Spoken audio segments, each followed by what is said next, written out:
The year was 1999. Inside the hallowed halls of South Africa's parliament, a moment of profound historical significance was about to unfold.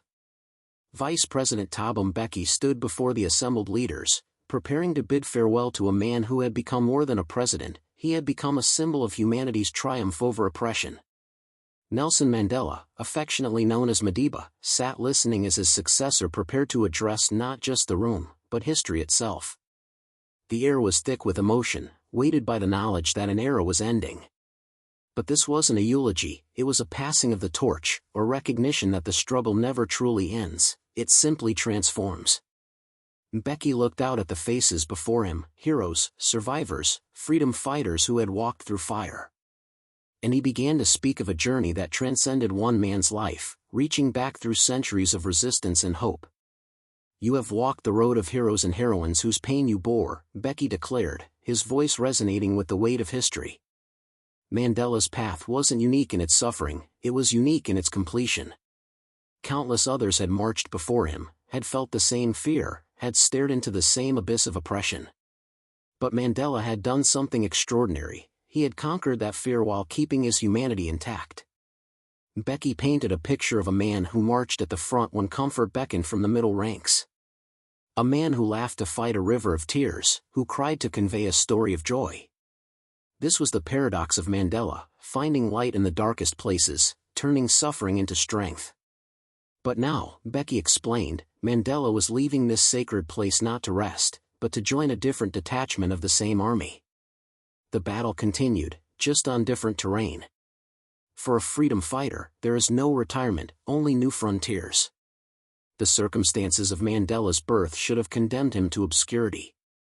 Born in a rural village, confined by the brutal system of apartheid, his vision should never have extended beyond the natural horizon. But vision, Mbeki reminded the chamber, isn't bound by circumstance. "You have been where you should not have been," he said, his words cutting through the silence. Mandela had faced death and told it to wait.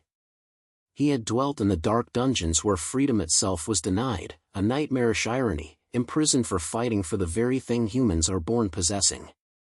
In those cells on Robben Island, Mandela had encountered something perhaps more painful than torture, the averted eyes of former comrades who had broken under pressure.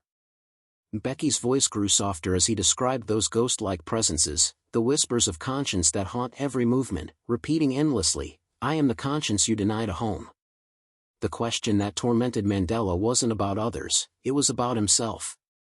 "Where am I, Nelson Mandela, that I too did not falter?" This self-doubt, this constant examination, was what separated saints from survivors. There had been a moment, perhaps many moments, when Mandela stood at the edge of the abyss. When he had to appeal to forces beyond himself, wrestling with an impossible choice, win peace with honor, or lose everything, including his people's lives. The decision he made would define not just his legacy, but the future of an entire nation. He chose honor. He chose to refuse the exchange of lives for an existence without dignity. And in making that choice, Mbeki suggested, Mandela went where no one should have to go.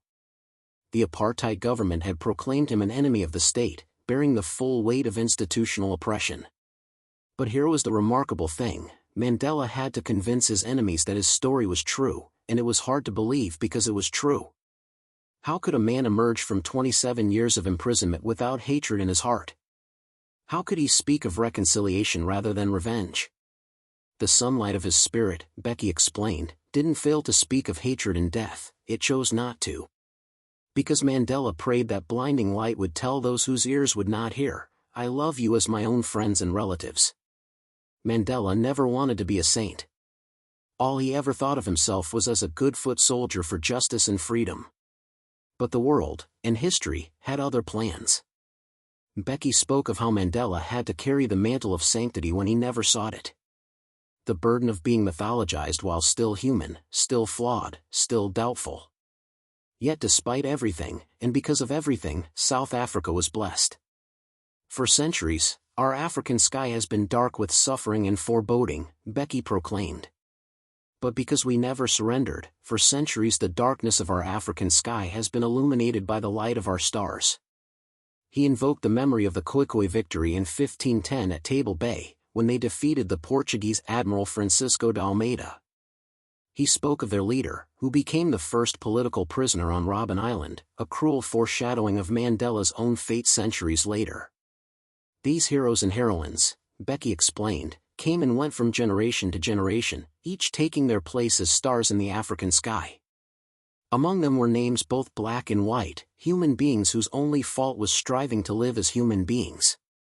For 5 years, Mandela's presidency had occupied the theater of South Africa's transformation.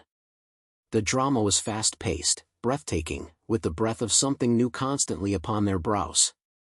Legislators worked with a sense of wonder, knowing they were writing a new chapter in human history. Mbeki acknowledged the tumult, the babel, the veiled hostilities and bloodless wars that could have devastated their land. But out of this chaos, from this house with its own complicated history, a signal of hope had emerged. "We stand as small giants," he declared, "because we stand on your shoulders."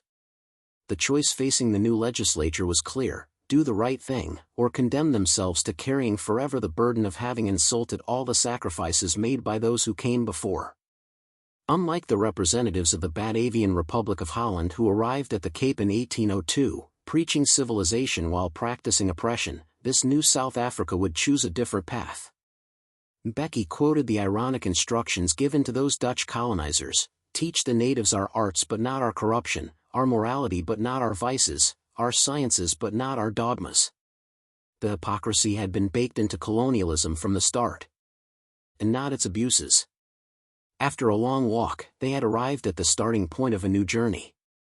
Mbeki's final words rang out with certainty and hope: "We have as humans our brightest star nearest to guide us on our path. We will not be lost." That star, of course, was Mandela himself, not ending his journey, but transforming it.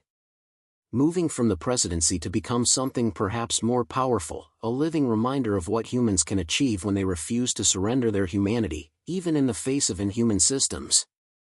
As Mbeki concluded his address, the chamber understood they weren't witnessing an ending. They were witnessing a transformation. Mandela's physical presence in government was concluding, but his moral presence would light the way forward for generations to come. The farewell wasn't goodbye, it was a promise that the work continues, that new soldiers would pick up the march, and that the stars in Africa's sky would continue to shine through whatever darkness lay ahead.